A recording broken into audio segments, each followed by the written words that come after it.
Hey guys, we're back. It's day number 5. Again, technically number 6, but I'm glad you're back.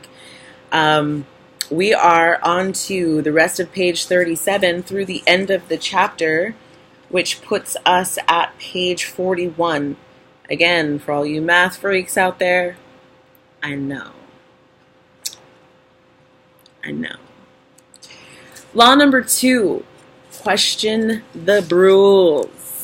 If this is your first time on the video, we are reading Code of the Extraordinary Mind by Vishen Lakhiani. He has coined a new word, rules. Bullshit rules. Law number 2 reads, extraordinary minds question the rules when they feel those rules are out of alignment with their dreams and desires. They recognize that much of the way the world works is due to people blindly following rules that have long passed their expiration date. Yesterday we talked about the 5 contagions, the way that rules are installed in our lives. And today we're going to talk about taking the rules by the horns, right? So we do that, he says, by making the first move to uninstall rules in our own minds and then exerting upward pressure on our social systems to evolve. This is it starts at home kind of thing. Same thing with love, with dignity, all these things. They start at home. And then as a ripple effect, they go out into our outward lives. So he came up with what he calls the Brule test. And this is ways to identify whether or not something is a rule or something that you'd like to live by. And he says nothing that, questions moral or ethical standards that uphold the golden rule. Yeah, okay. But these are the kind of things that lock us into long-held habits and irrational self-judgments. So things like, I should work to the point of exhaustion every week or I'm not working hard enough. I should observe my religion the way my family does, or I'm just not a spiritual person. I should call my parents every day, or I'm not being a good daughter or son. Those kind of things. So here's the 5-question rule test for a reality check on what your rules might be. Question number 1. Is it based on trust and hope in humanity? This is a tough one, particularly now, the way that things are going on in our culture. But he says, and deep love is my come from, so I'm on board with this, like 100%. If a rule is based on negative assumptions about humanity, I tend to question it. That's a quote. And I think that that's a hard one to do. But he also references Gandhi. And I think this is beautiful. You must not lose faith in humanity. Humanity is an ocean. If a few drops of the ocean are dirty, the ocean does not become dirty. And it's hard. It's hard to remember that when people are being gunned down in the streets. And I say people, not just officers, not just citizens, people, because we're all people. And, sorry, I've got this glare here.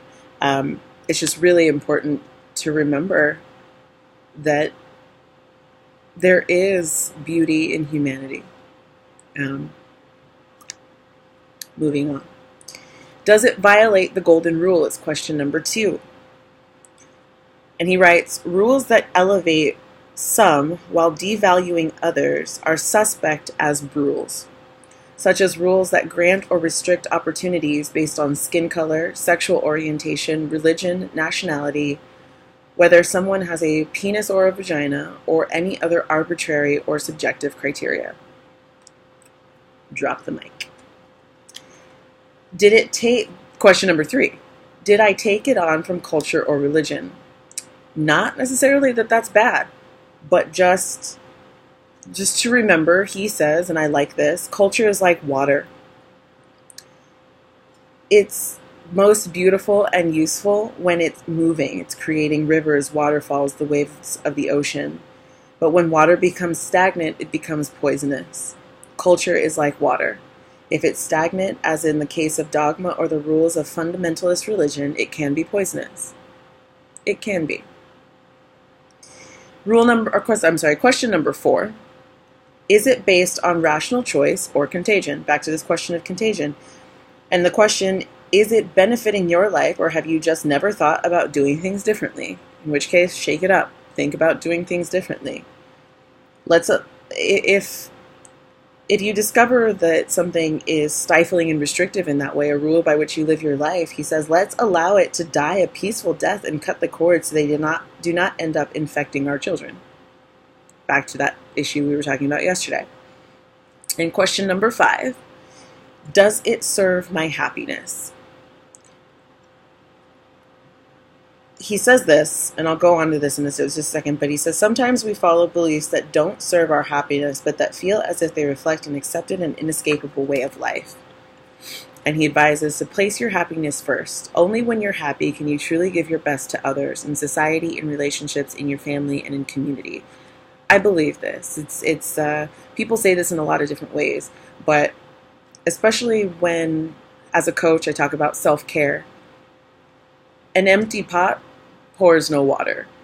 All these different ways of saying it. You can picture yourself as a teacup. Somebody pours, water into it, or tea, and it overflows, and you have a saucer underneath you. You give from the saucer because you have overflow. Lisa Nichols says that. You give from your overflow. You are unable to give the best of you if you're depleted. So this is a big thing, finding your own happiness, and happiness, not, like happiness that comes from a love place, not happiness like cutting other people down. Most people aren't happy when they're doing that. They're scared and they're lonely and they're afraid, or, whatever. But happiness, true happiness, when you have that, or when you're really taking care of yourself and you're just filled up in yourself, you can give so much more to everyone else. And he quotes Steve Jobs from a graduation address he did at Stanford. It says, your time is limited, so don't waste it living someone else's life. Don't be trapped by dogma, which is living with the results of other people's thinking. Don't let the noise of other people's opinions drown out your own inner voice.